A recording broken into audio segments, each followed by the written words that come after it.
સુરતમાં social media પર likes અને ફોલોવર્સ મેળવવાની ઘેલછામાં વધુ એક યુવતીએ પોતાનું જીવન જોખમમાં મૂક્યું હોવાનો કિસ્સો પ્રકાશમાં આવ્યો છે। સુરતના સચિન રેલવે સ્ટેશન નજીકનો એક વિડીયો સોશિયલ મીડિયા પર વાયરલ થયો હતો, જેમાં એક યુવતી રેલવે ટ્રેક પર બિંદાસ રીતે રીલ બનાવતી જોવા મળી હતી। ચાલુ ટ્રેક પર આ પ્રકારે વિડીયો ઉતારવો કેટલો જોખમી સાબિત થઈ શકે છે તેનો સહેજ પણ વિચાર કર્યા વગર યુવતીએ કાયદાના ધજાગરા ઉડાવ્યા હતા। વિડીયો વાયરલ થતા જ રેલવે પોલીસ એક્શનમાં આવી હતી અને ટેકનિકલ સર્વેલન્સના આધારે યુવતીની તપાસ હાથ ધરી હતી। જો કે ન્યૂઝ ચેનલોમાં પોતાના જોખમી સ્ટન્ટના સમાચાર જોયા બાદ યુવતીને પોતાની ભૂલ સમજાઈ ગઈ હતી। પોલીસ સમક્ષ હાજર થઈને યુવતીએ પોતાની ભૂલ સ્વીકારીને માફી માંગી હતી। સાથે જ તેને અન્ય યુવાધનને અપીલ પણ કરી હતી કે માત્ર થોડી ક્ષણોની પ્રસિદ્ધિ માટે રેલવે ટ્રેક જેવી જોખમી જગ્યાઓ પર રીલ બનાવી પોતાનો કિંમતી જીવ જોખમમાં ન મૂકવો જોઈએ।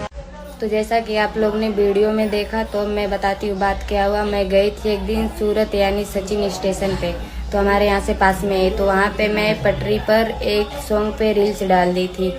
तो रील्स पता नहीं ना जाने कैसे आज न्यूज़ पे आई, वो कानूनी कार्रवाई है, तो हमें इतना पता है, तो उसके लिए मैं सॉरी बोलती हूँ।